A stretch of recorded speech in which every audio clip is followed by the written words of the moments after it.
This is your one and only FireSpark81 with your daily dose of video goodness, and welcome back to another exciting episode of Ark Survival Evolved here on the Ragnarok server. This series is sponsored by Host Havoc. Host Havoc for all your server hosting needs. If you want any more information about it, there's a link in the description down below. Today, we're going to show you what these Utis do, because last week we showed you what they did, but that section kind of hit the cutting room floor. So we're going to take these this guy and girl out for a spin and show you some Uti action real quick. You ready, Shadow? I'm always ready. Give these aloes a run for their money? We're going to buff each other. Sure. Here, you get in front of me first, get the old buff. So if you hit C, they give a buff that decreases the damage that you take, increases your damage. When you growl at something, you cause it to take more damage, right? I don't know. You make it purple. Yes, and the smaller dinos will actually get feared and run away. Absolutely destroy it. That's what you do. Remember, purple equals destroyable. Let's go over here and get this little unsuspecting guy. Look at him. He doesn't even know. Oh, he definitely gonna run. Look at him. He's like, no, don't eat me. Don't eat me. So they had 45 levels. That's why, if you notice, they're really bloody right now. We pumped all their points into them. And if we take a look at the stats here, oh, wrong button. You can see we pumped in a ton of hit points, and their melee damage is insane. Let's go kill these Rexes down here. That ought to be fun. Come here, Rexy. So I had to give an old gander at them. The females are 140, but frankly, if I'm going to breed Rexes, they're all going to be 150s or higher. Can you not? You can't yell at the Rexes. No, That's but okay. I can still buff you, and you can buff me. Yeah, and completely. Hold on, I'll try to buff you. Here, have some buffage. It's already dead. Nope, you're out of the range. The rock blocked you. Yell again. There you go. There's some buffage. So that's it. That's pretty much all they do. They're really good for, buffing your teammates and all that other stuff. And yeah, we just wanted them. I mainly wanted them because they look neat. And I think when we hatch all the eggs that we've been collecting, the mutations should turn out pretty good. Man, I'm already out of stamina. I have to put some more points in stamina. Yeah, I'm gonna just keep bumping points in stamina. But yeah, so we wanted to show you this, and next up today we're going to show you some nice resource locations. So if you're out there and you're on the Ragnarok map and you're like, I'm not sure where the resources are on this map, we're going to show you today. Alright, so I don't know if anybody knows this, but we just discovered that if you have a balled up Doedicurus and you fear it, so Shadow, would you like to demonstrate the fear? It gets up and runs off. So that's a great way to get a Doedicurus to stop being balled up, especially when you're trying to tame one and they ball up halfway through the knocking out process. So we just wanted to show you guys that real quick because we just discovered that. All right, on to the resources. Alrighty, now you guys have already seen this cave once, but for those of you who weren't around for that episode, we are showing off the super secret crystal cave.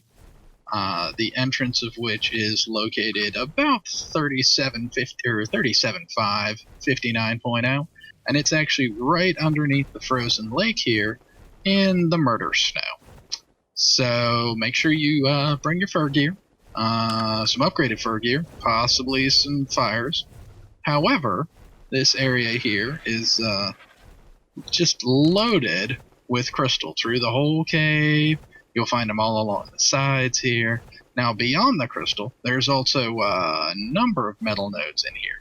Not too many. It's not as great as some places are. However, as a secondary bonus to all the crystal you're picking up, you'll notice some metal nodes around the side here, and then in this little upper section, which, yes, you can actually park a Quetzal up here. There's plenty of the mixed metal nodes and crystal as well. That's got to be like the biggest, as far as like biggest cluster of resources that I've seen on this map so far. Like there's a lot of like little clusters, but there's so much crystal in that cave. Oh yeah, especially, I mean, as far as there's a ton of crystal in here, and with the exception of the cold, it's safe. I mean, you Yeah. might get the occasional mammoth near the entrance and what have you, but other than that, I've never seen anything else in this cave as of yet. Yeah. All right, so I'm over here at location 35.3, 24.1, so right around that area there. If we actually, let me hop off this guy and show you, let's get back a little bit. This is a hidden area. So let me pull out the crossbow so I can point here for you.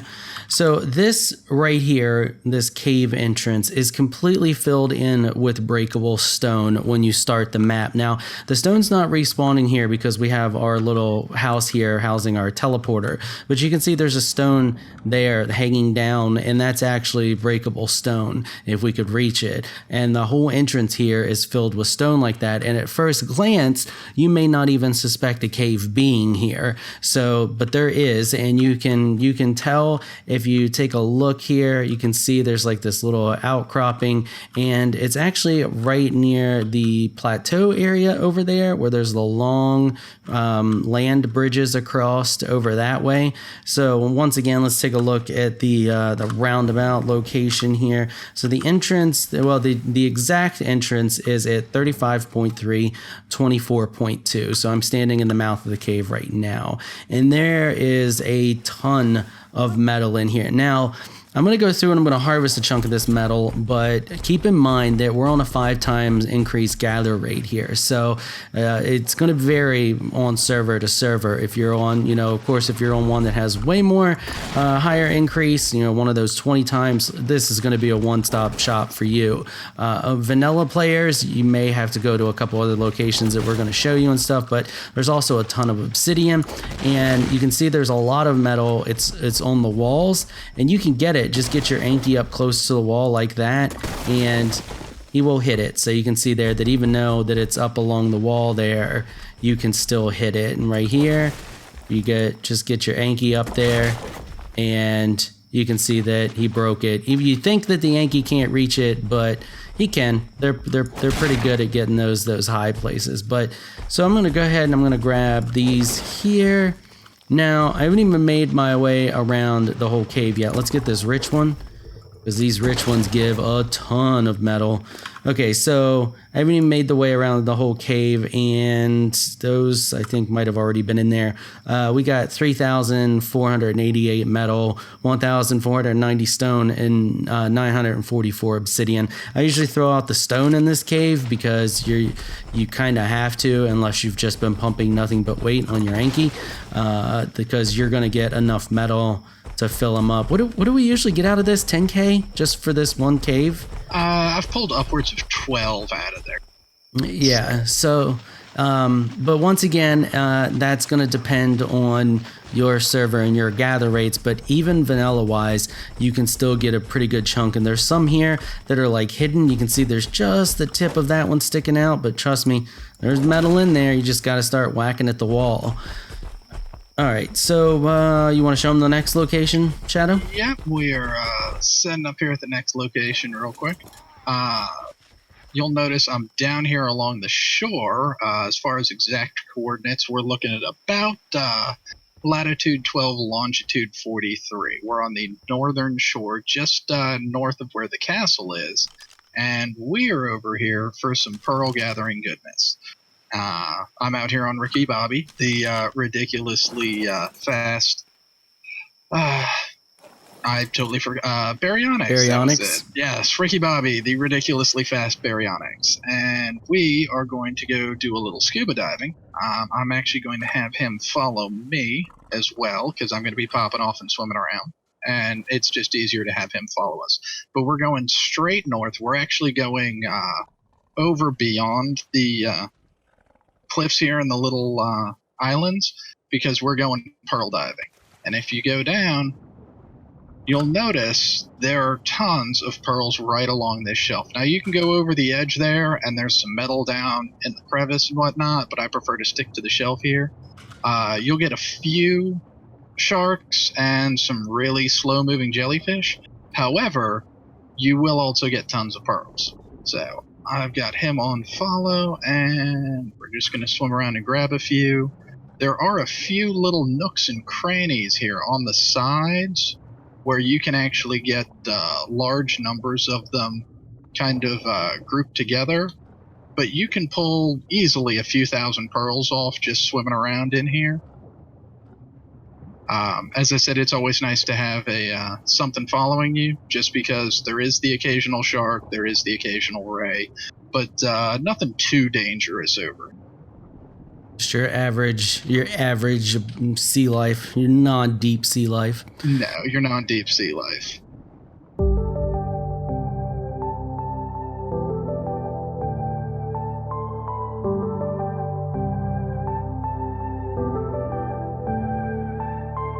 So I'm over here at 36.6, 40.7. Now, this is where I placed the teleporter that we're using, but this whole location around here, and I'm going to take you around it just a little bit, is just full of goodies. So first of all, there's a ton of stone and a ton of sand.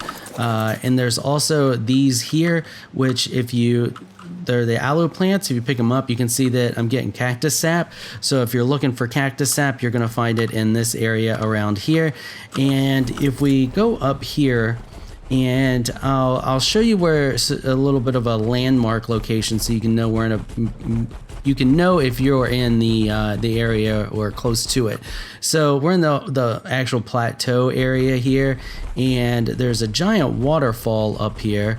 And that's actually where I want to show you, because it's another pretty good metal location. It's not quite as good as the cave, but if you can get to each of these areas pretty quickly, if you're on your Quetzal or whatever, they're actually pretty close to each other. If we take a look here, this is the metal location, and this is where we are right now. So they're pretty close. They're within, reasonable distance if you're using the Quetzal to carry your Anki around.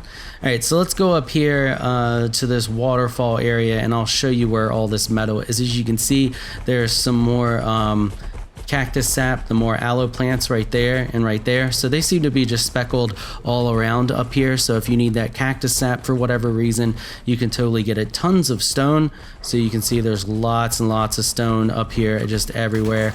And I mean, it's not a super safe location. As you can see, we've run into some raptors. We've run into some bugs. There was some carnos here before. I haven't seen anything other than that. So you're looking at like carnos, raptors, bugs, nothing too serious, none of your Rexes or anything like that. Most of it up here is just herbies. So here starts the metal, and there's also, you can see that there's just stone everywhere, and there's metal. It's like we're trying to hit this one that's like wedged in between these here. So that those two big ones there, that's stone. There's just rich metal nodes everywhere up here, which is why I like this location. There's not a ton of metal nodes, but the ones that are up here are all the rich nodes. So it would probably be good if you can, like, this would actually be a pretty good place to start a base close by, because you can bring your Doedicurus up here, you can bring your Anki up here, and just farm up tons and tons of stone and metal. So it goes around this way, and you can see there's a giant waterfall here, and I'll point them out, but I'm not gonna harvest them all. There's one there, there's one over there. And if we come around this way, this stego is going to get in our way. So let me take care of him or fall off the edge. Okay, so now that we're back up here after falling off the side, got the stego out of the way so that we can cross. We're going to come over this way and knock this rock out of our way. And you can see here there's more rich metal nodes up here. And we're going to go around this way, and there's some down there. Now my advice would be to work your way around and then kind of drop off the edge there and get those. There's some more aloe plants for cactus sap, and if we come up here, you can see there is a bunch more of the rich metal nodes. Like they're all over up here.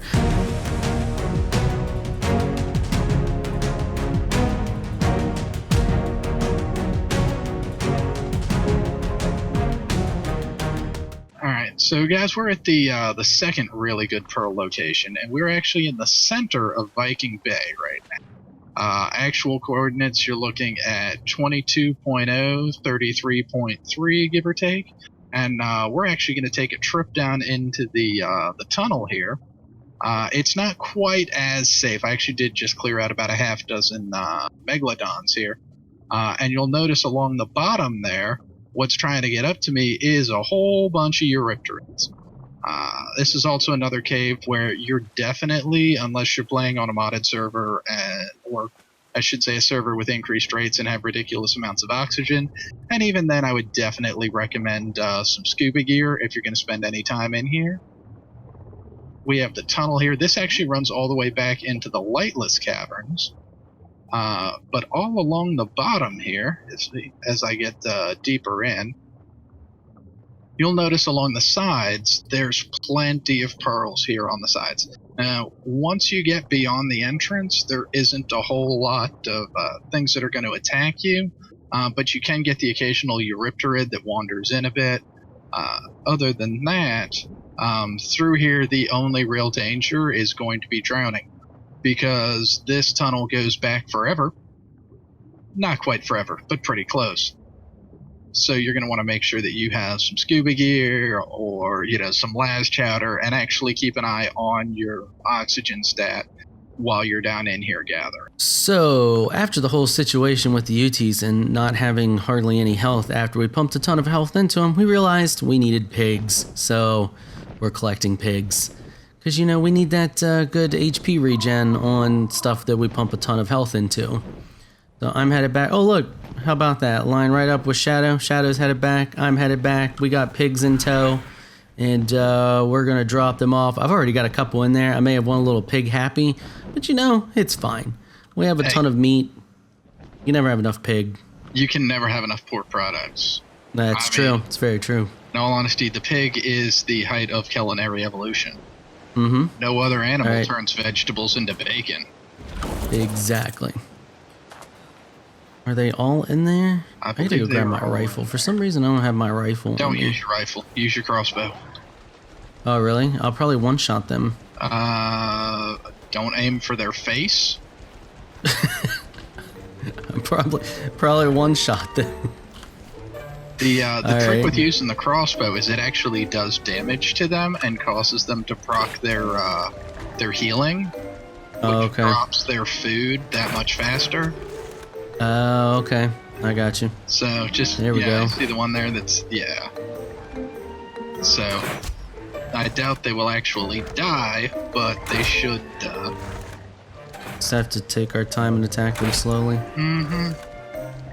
We got all the pigginess in the pen. And they'll keep the easy buffing each other thing. too. So yeah, we're gonna keep healing each other. That's it. Just chew through that food, and then they tame super fast.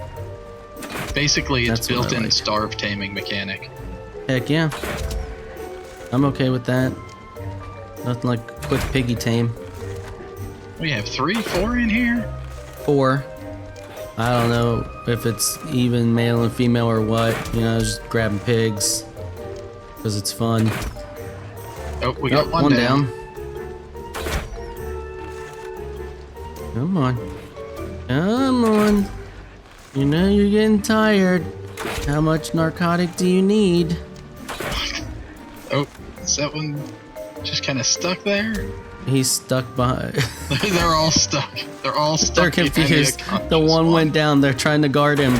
They're going to protect him. They want us to hit him. Oh, that's what it is. Down. Oh, there we go. Down. All right. Nice. All right, we got them all tamed up here. We got Honey Glazed, Bacon, Scrappo, and Jimmy Dean. So looks like our highest 2 are Honey Glazed and Bacon. So the other 2 are just going to be kind of here just to hang out. We're gonna have to wrap it up for this episode though. We're about at our 20-minute marker here. So before I go, I want to give a quick shout out to my Patreon supporters. Thank you so much for all of your support. You all are absolutely amazing people. If you would like to help support this channel through Patreon, please check out the link in the description below. If you enjoyed this video, please leave a comment down below. Let me know what you thought. If you're shy and you don't like to comment, just hit that thumbs up button and show your support. Until next time, thanks for watching.